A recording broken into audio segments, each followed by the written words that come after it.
Joestar, Gengs Film, Surya Padli, Widi, Local Pride, Indra Jibrilopa, dan penerbangan yang ada di seluruh dunia. Halo semuanya, dimanapun kalian berada, bagaimana kabarnya? Kembali lagi bersama saya John. Kali ini saya akan merangkum sebuah film berjudul Fearless tahun 2006, dibintangi oleh salah satu aktor favorit Samsul, yaitu Jet Li. Pasti akan penuh adegan keren dan aksi bela diri yang jadi langsung saja pasang handsfree, simetris komposer bahan, kencangkan jalanan dalam, selamat menonton dan check it out.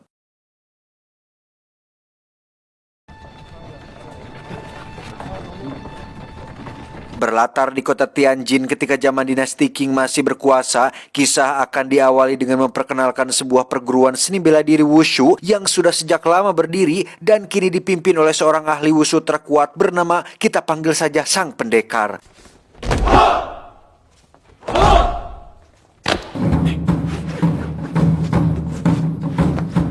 Ketika beliau sedang berlatih, di situ juga kita akan diperkenalkan dengan anak dari Sang Pendekar. Dia bernama Huo Yuanjia, kita panggil saja Huo. Huo kecil sudah menunjukkan ketertarikan kuat pada seni bela diri wushu saat dirinya terus memperhatikan gerakan demi gerakan yang diperagakan oleh ayahnya, yang ketika sang ayah selesai memukul batu dan masuk ke dalam rumah, Huo kecil pun menghampiri batu tersebut dan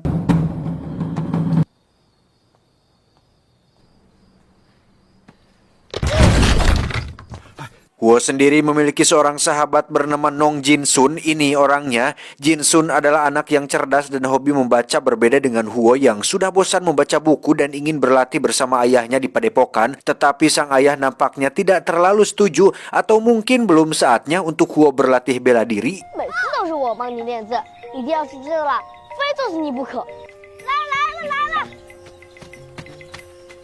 Suatu hari diadakanlah pertandingan untuk menentukan aliran wushu mana yang paling kuat di kota Tianjin, di mana Huo kecil pun diam-diam hadir di sana untuk menyaksikan ayahnya bertarung di atas panggung. Sejak awal pertandingan, ayah Huo jelas lebih kuat dari lawannya, tetapi ketika beliau akan melukai lawannya, konsentrasinya pun teralihkan ketika melihat Huo di antara para penonton, sehingga beliau pun harus kalah dalam pertandingan tersebut.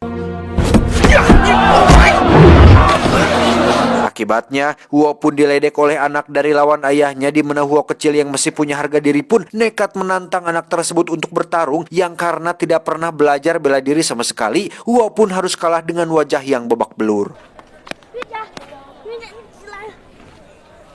Sejak saat itu, Huo kecil mulai menunjukkan ambisinya dengan diam-diam belajar wushu secara otodidak dari buku bela diri milik ayahnya, di mana saat Jinsun rajin belajar, Huo terus saja berlatih untuk bisa sehebat ayahnya. Setelah dirasa sudah jago, Huo pun kembali menantang anak waktu itu untuk bertarung, dan entah karena mungkin sudah bakat atau darah bela diri mengalir di tubuhnya, Huo kecil yang hanya belajar sedikit jurus pun bisa memaksimalkan jurus sesederhana itu dan mampu mengalahkan lawannya dengan sangat-sangat mudah.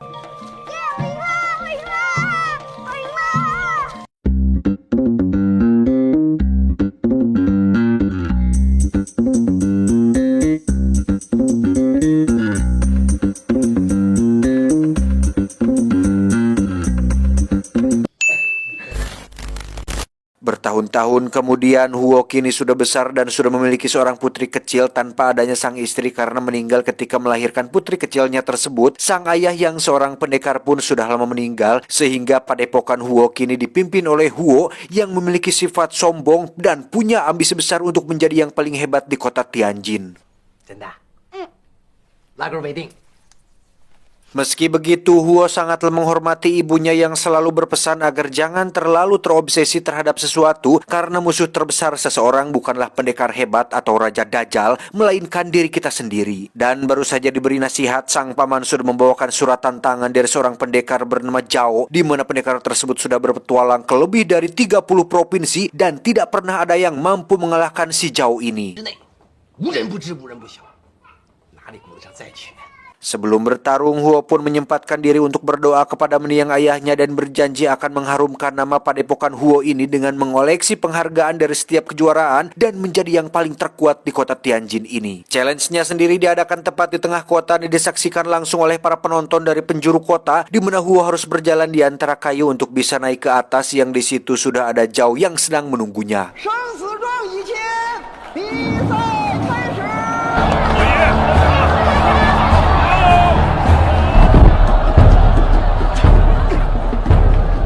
Sesampainya di atas, mereka berdua langsung bertarung dengan tempo yang cukup cepat, di mana si Zhao ini ternyata memiliki kelebihan, yakni kekuatan tubuh dan kaki yang cukup kuat dan agak kebal terhadap serangan fisik biasa, di mana Huo sempat dibuat hampir terjatuh dan kewalahan dengan setiap serangan yang diberikannya.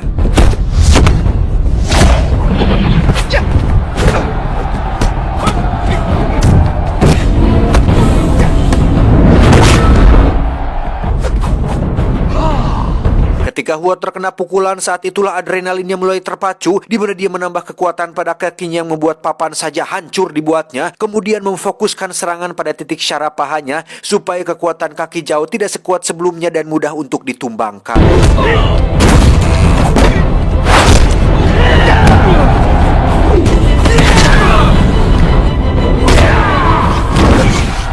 Tak ingin kalah, Zhao mengeluarkan jurus alternatifnya, yakni cakaran maung si malakama. Baju Huo pun sobek-sobek seperti sehabis dikoet ucing galak, yang mana dengan kemampuan alaminya, Huo bisa dengan mudah mempatahkan jari-jarinya hanya dengan sekali pukul yang membuat Zhao tidak walakaya.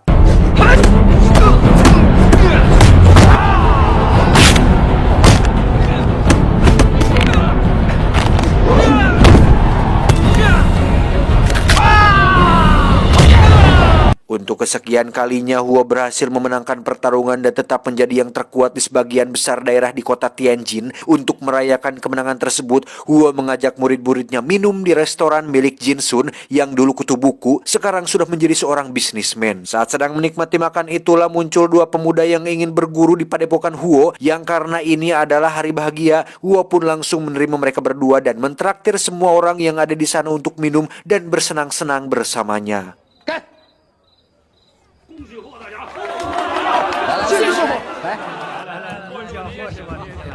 Ambisi, kesombongan, ketenaran, dan hasrat ingin dihormati jelas sudah menguasai jiwa Huo, sehingga dia melupakan seseorang yang sangat berharga di rumahnya, yaitu putri kecilnya yang setiap malam selalu menunggu untuk makan malam bersama ayah tercintanya. Sejak malam itu, ambisi Huo untuk menjadi Duan yang tak terkalahkan di setiap multiverse pun semakin hari semakin menjadi, di mana dia menerima setiap tantangan dari berbagai jenis bela diri yang tak satu pun dari mereka mampu mengalahkannya.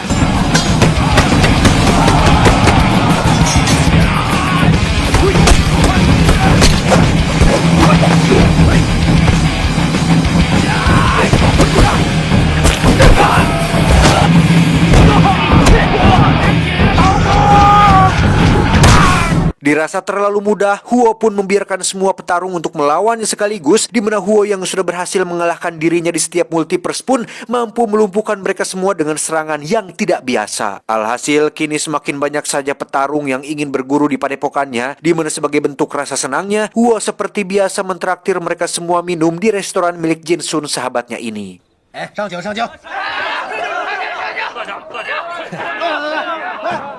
Di situ ada satu pengunjung yang merupakan anak angkat dari seorang pendekar bernama Guru Qin, di mana pemuda tersebut nekat berbisik di telinga Huo dengan mengatakan bahwa kau masih belum menjadi yang terkuat sebelum kau mengalahkan ayah angkatku, Guru Qin. Suatu hari, Huo diberi nasihat oleh Jinsun untuk berhenti sejenak dari semua pertarungan dan ambisinya, di mana dia merasa bahwa semua orang hanya ingin memanfaatkannya. Semua muridnya tidak benar-benar ingin berlatih bela diri, melainkan hanya ingin minum dan makan gratis di restorannya.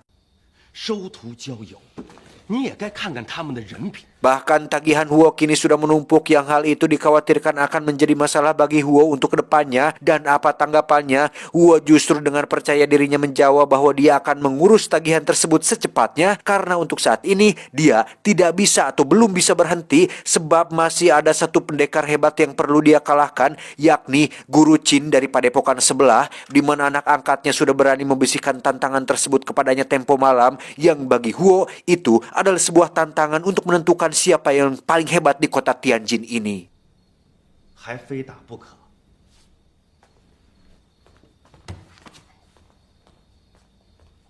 Suatu hari ketika Huo dan muridnya sedang berkeliling, secara kebetulan muncul Guru Qin dan para muridnya yang kebetulan sedang berkeliling juga. Sempat terjadi sedikit ketegangan di antara mereka berdua, pertanda kedua padepokan ini saling bersaing satu sama lain. Namun permusuhan di sini masih dalam batas wajar dan bisa dikatakan sportif untuk keduanya.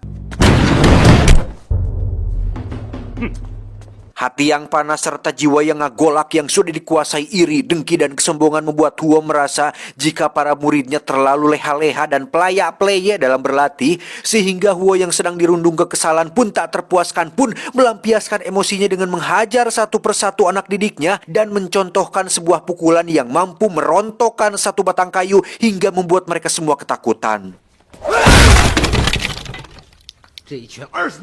Malamnya, Huo pun dikejutkan dengan kemunculan para murid yang sedang membawa satu temannya yang sudah terluka parah babak belur, di mana murid tersebut mengaku jika dirinya baru saja dihajar oleh guru Qin dan para muridnya, sehingga hal itu menimbulkan emosi Huo semakin membludak dan memutuskan untuk balas dendam atas perbuatan guru Qin kepada muridnya tersebut. Berlokasi di restoran Jinsun tepat saat guru Qin sedang merayakan ulang tahun, sang anak angkat meminta secara baik-baik agar Huo tidak membuat keributan di hari bahagia ini. Begitu pula Jinsun yang meminta dengan sangat supaya Huo segera keluar karena di sana sedang ada banyak sekali tamu terhormat yang sangat tidak etis jika Huo membuat keributan malam ini.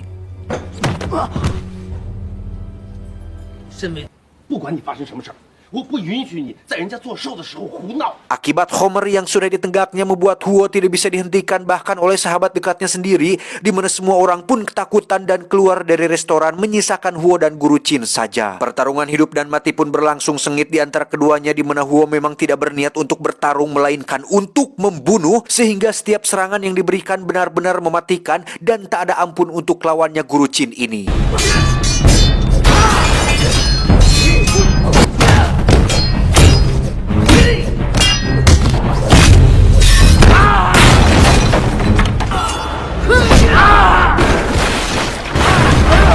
Di detik-detik akhir pertarungan, Huo sudah tidak lagi menjunjung sportivitas, bahkan hati nuraninya pun nampak sudah hilang ketika guru Qin sudah benar-benar tak berdaya. Huo terus saja memberikan serangan mematikan yang semua itu diakhiri dengan pukulan serius yang membuat tulang guru Qin retak dan langsung terluka parah saat itu juga.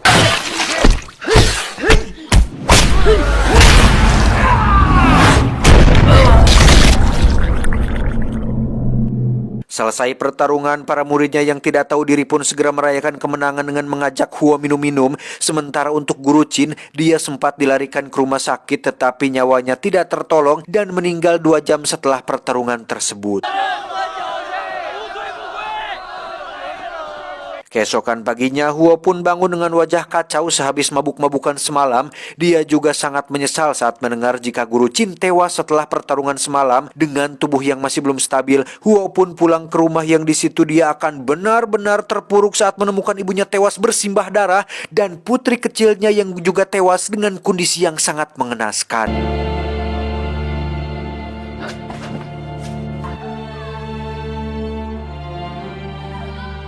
Huo pun mendatangi kediaman guru Qin yang di situ sudah ada anak angkatnya yang mengaku bahwa dialah pelaku yang telah membunuh ibu dan anaknya sebagai bentuk balas dendam atas kematian guru Qin alias ayah angkatnya. Tanpa sepatah kata keluar dari mulutnya, Huo langsung menebas leher pemuda tersebut hingga tewas dan membiarkan anak dan istri guru Qin tetap hidup sebagai bukti bahwa masih ada sedikit rasa peduli dan hati nurani dalam diri si Huo ini. Tak lama muncullah para murid membawa temannya yang terluka kemarin malam, di mana murid tersebut akhirnya jujur bahwa alasan kenapa guru Qin dan pengikutnya atau muridnya menghajar dia adalah karena dirinya sudah minum terlalu banyak dan menghina istri guru Qin, sehingga masuk akal jika guru Qin dan pengikutnya menghajar dia sampai babak belur. Si Anya tolol. Mendengar itu, Huo benar-benar sangat menyesal. Semua tindakannya ini jelas adalah sebuah kesalahan besar. Bukan salah guru Qin atau muridnya tersebut, melainkan adalah kesalahannya sendiri. Ada sesuatu dalam jiwanya yang seperti dikatakan sang mendiang sang bunda, bahwa musuh terbesar umat manusia adalah dirinya sendiri. Depresi berat mengakibatkan Huo mengalami ketidakstabilan mental sehingga dia meninggalkan kota Tianjin dengan berlayar entah kemana. Bertahun-tahun terlantar, Huo nampak seperti seorang ODGJ yang tinggal di mana saja. Kedinginan, kelaparan, kehujanan sama sekali tidak dipedulikannya sampai dia melewati sebuah sungai dan terjatuh hingga tak sadarkan diri.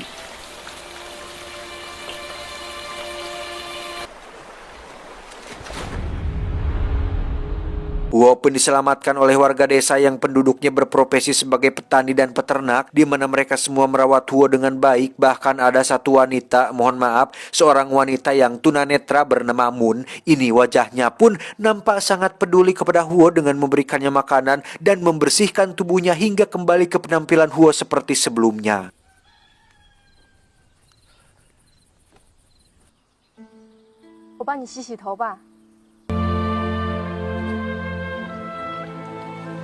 Sejak hari itu, Huo belajar hidup damai, tentram, tanpa ambisi, tanpa emosi, tanpa dendam membara, di mana Huo secara perlahan mulai bisa melupakan masa lalu buruknya dengan memulai hidup penuh dengan kesederhanaan yang membuat dirinya menjadi seseorang yang baru.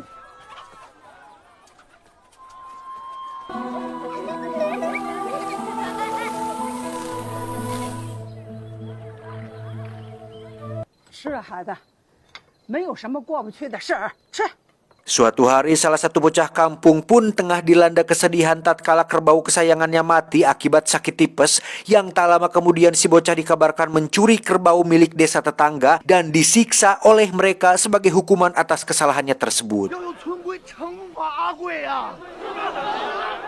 Berbondong-bondong warga desa petani ini pun pergi ke sana untuk menjemput si bocah, di mana saat ini dia tengah disiksa dengan cara dipukul menggunakan rotan sampai dupanya habis terbakar. Tak tahan melihat anak kecil disiksa, Huo pun mengajukan diri untuk menggantikan hukumannya, di mana salah satu jagoan kampung yang seorang ahli Muay Thai pun meningkatkan hukumannya khusus untuk orang dewasa, yaitu dihajar habis-habisan menggunakan tangan dan kakinya sendiri.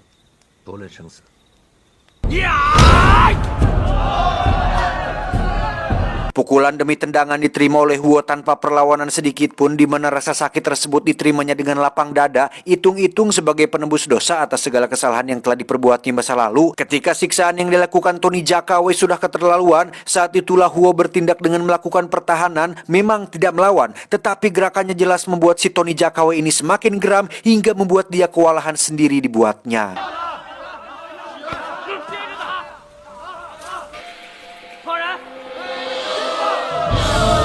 Beberapa waktu berlalu, Huo merasa sudah saatnya dia kembali ke habitatnya, di mana dia sangat berat untuk meninggalkan desa ini, terlebih lagi meninggalkan si Mumun yang selama ini tulus merawat dan mengajarinya banyak hal, tetapi Huo harus kembali untuk menghadapi rasa takutnya dan menebus semua kesalahannya di masa lalu.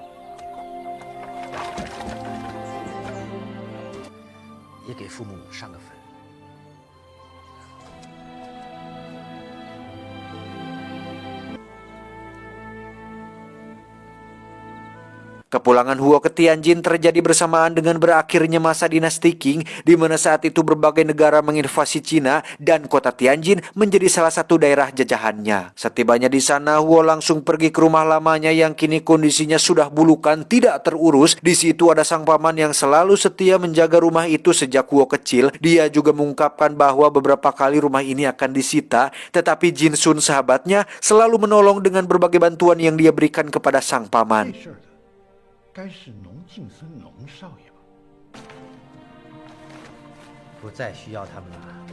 Huo pun pergi ke restoran Jin Sun untuk berterima kasih, namun seorang karyawan mengatakan bahwa saat ini dia sedang sibuk, yang padahal Jin Sun menolak untuk menemuinya karena masih kecewa dengan apa yang dilakukan Huo terakhir kali mereka bertemu. Huo lantas pergi menemui mendiang istri Guru Qin dengan maksud ingin melakukan penghormatan terakhir. Huo benar-benar sangat menyesal dengan apa yang telah diperbuatnya di masa lalu.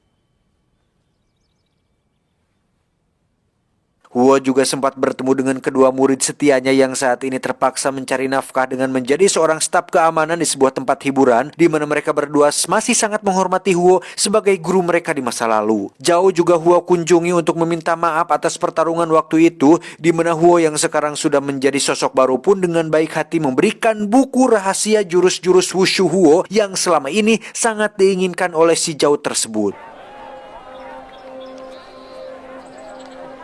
Tempat terakhir yang Huo kunjungi adalah makam kedua orang tuanya, di mana dia akhirnya sadar alasan kenapa sang ayah menahan pukulannya ketika bertarung di adegan awal tadi, bukan karena melihat Huo kecil yang menonton atau kehilangan konsentrasi, tetapi sang ayah sengaja melakukan hal tersebut karena tidak ingin melukai lawannya dan menjunjung tinggi sportivitas dalam setiap pertandingannya.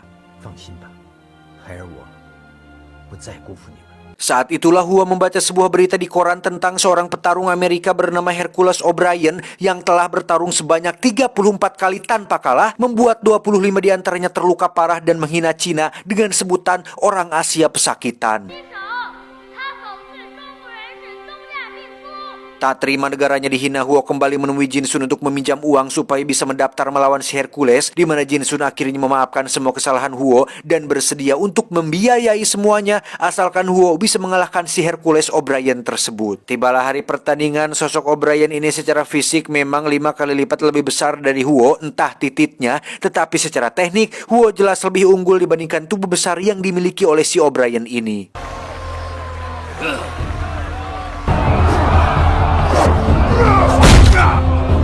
Menit-menit awal, Huo mencoba untuk tidak melakukan perlawanan dengan maksud untuk membaca dan mempelajari setiap gerakannya, yang ketika sudah terdesak sekali, barulah Huo mencubit tulang rusuk O'Brien hingga membuat dia melepaskan serangannya karena getek.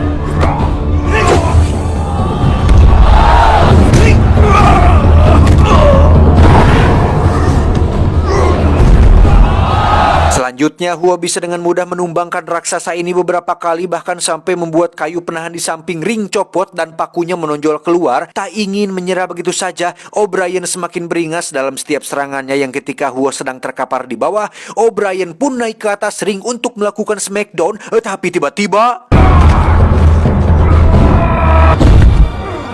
Ya, jika Huo mau, O'Brien bisa saja langsung cedera parah saat itu juga, sehingga ketika dirinya merasa pertandingan sudah usai, Huo pun memberikan hormat dan bermaksud untuk turun ring, tapi tiba-tiba lagi... Ya, kali ini Huo bisa saja membiarkan O'Brien tewas oleh paku di samping ring, yang pada titik ini O'Brien akhirnya mengakui jika Huo adalah juara sejati dan dirinya mengakui kekalahannya dengan mengacungkan tangan Huo ke atas sebagai bentuk sportivitas dalam sebuah olahraga.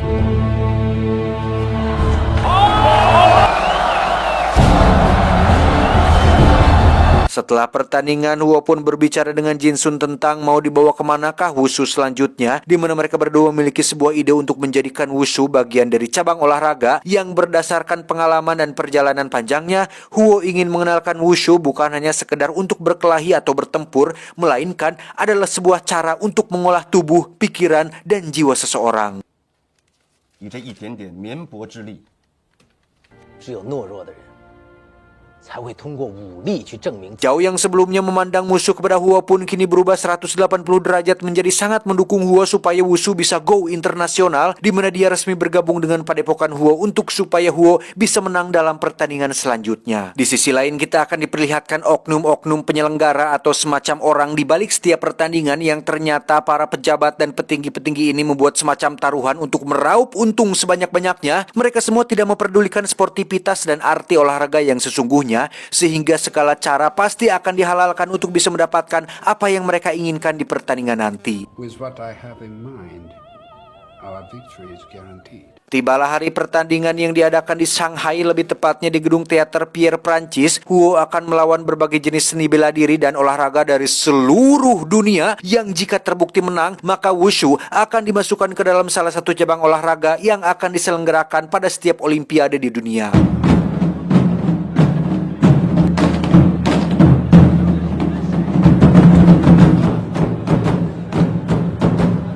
Ronde pertama, Huo harus melawan seorang petinju dari Inggris, di mana Huo bisa dengan mudah mengalahkannya tanpa merasakan kesulitan sedikit pun. Di ronde-ronde selanjutnya, wushu Huo juga akan diuji dengan bertarung melawan seorang pelatih berkuda dari Belgia. Juga ada seorang juara anggar dari Eropa, yang mereka semua dapat dikalahkan dengan mudah oleh Huo yang seorang diri ini.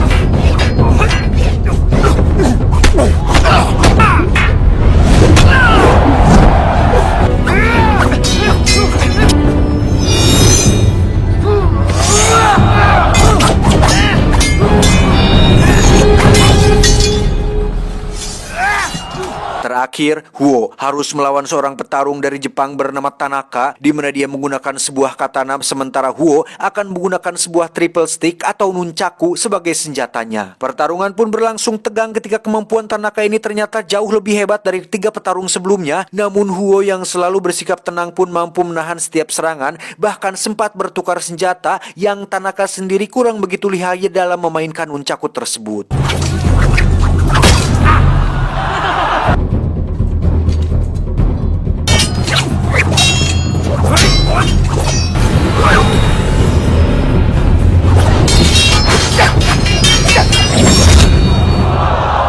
Setelah babak pertama selesai, kedua petarung ini pun diizinkan untuk istirahat terlebih dahulu, di mana Huo menyempatkan untuk minum air enteh sebagai bentuk upaya untuk mengganti ionnya yang hilang barusan. Babak kedua, pertarungan akan dilanjutkan dengan tangan kosong yang secara tak terduga Huo tiba-tiba merasakan ada yang aneh dalam tubuhnya, entah apa itu, tetapi dia mulai batuk-batuk dan penglihatannya mulai kabur hingga akhirnya batuk darah hitam yang membuat Tanaka meminta wasit untuk rehat terlebih dahulu.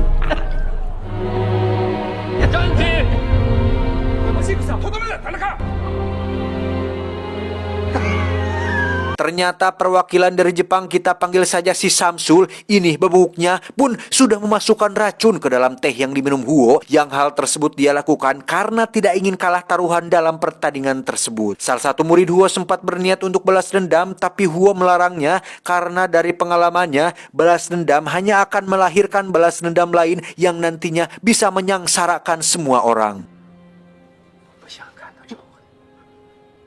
余計なことは気にせんでいい。I must win this fight. 何としても勝て。 Dengan tekad ingin memperkenalkan wushu kepada dunia, Huo yang kondisinya sedang sekarat pun nekat melanjutkan pertarungan, di mana Tanaka yang seorang petarung sporty pun sempat menolak untuk melakukannya, tetapi Huo berhasil meyakinkan bahwa seorang petarung sejati akan tetap menyelesaikan apa yang sudah mereka mulai.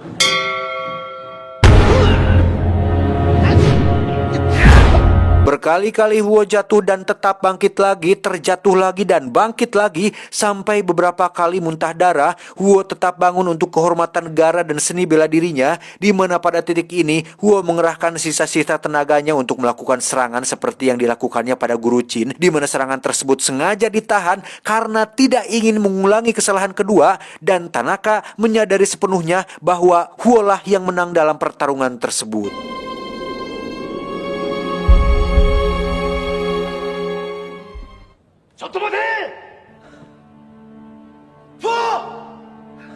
Samsul yang tidak ingin kalah dalam pertarungan pun terus mempertanyakan kenapa Tanaka melakukan hal itu, di mana Tanaka akhirnya menyadari jika Samsul adalah aib bagi negara Jepang. Sementara untuk Huo, beliau akhirnya tutup usia pada umur 42 tahun dan menjadi inspirasi bagi para ahli bela diri wushu di seluruh dunia.